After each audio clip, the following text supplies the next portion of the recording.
Hi everyone, today we're talking about is Live Nation a buy?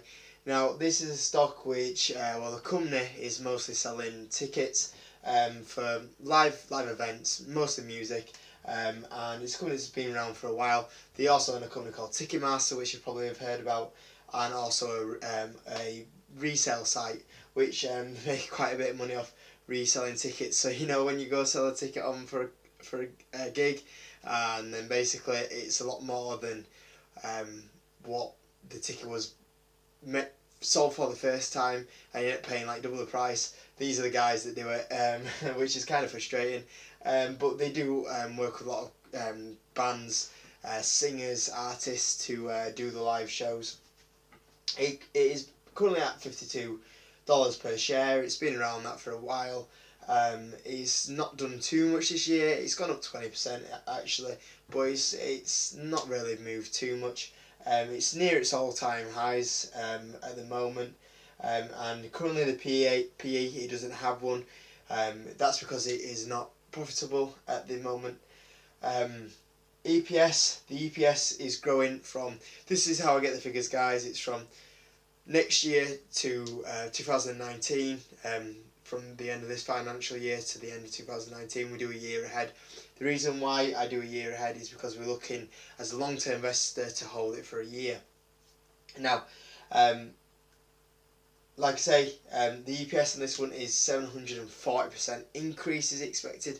The reason why it's so much is because, like I say, it doesn't have a PE. It's not currently making profit.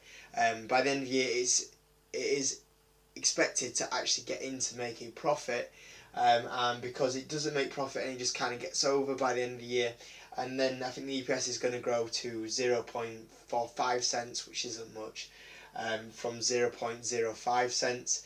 Because it's that much, that's why it's 740%. So even so it sounds like it's going crazy, the reason why is because it's not making money and it's just going to get over the margin, increase its margin a lot. When a stock has a very low EPS like that, it's very easy to grow the EPS, because it's been negative for so long, the EPS side of it. It's the history of it over the last 5 years is that the EPS has grown 100%.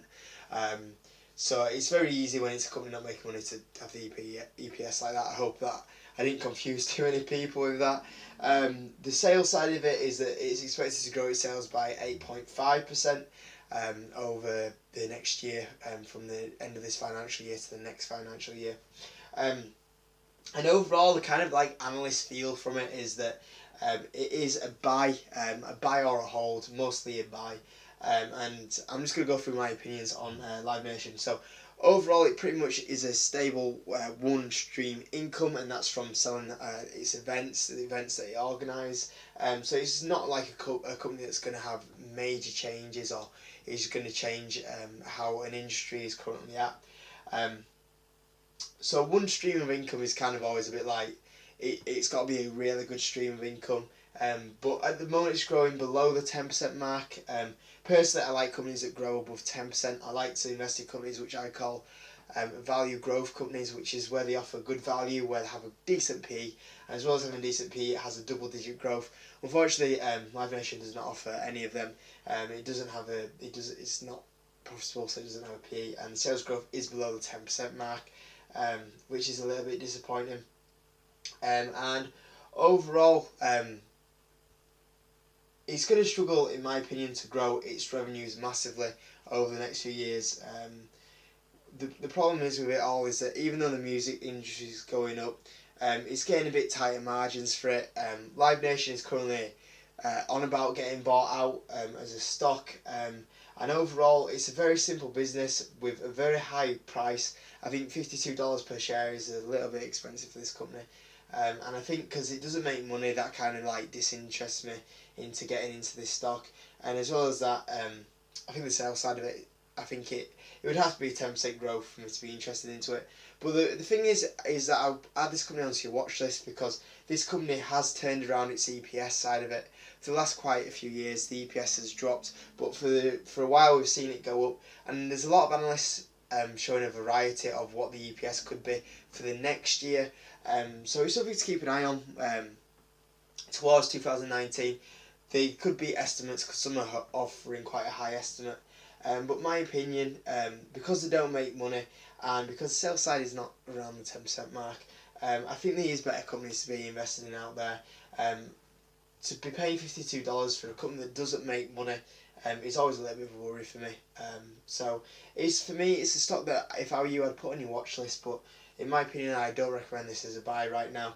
I think there's better companies to be getting invested out there. And that's my opinion on Live Nation, guys. A nice and quick one for you. Good video, like, subscribe. I'm going to be doing a few more if a stock is a buy this year. So keep subscribed to just see if there's a company that comes up that you like, because I'll be covering quite a few recently. So guys, give me a like, subscribe, and I'll see you on the next video.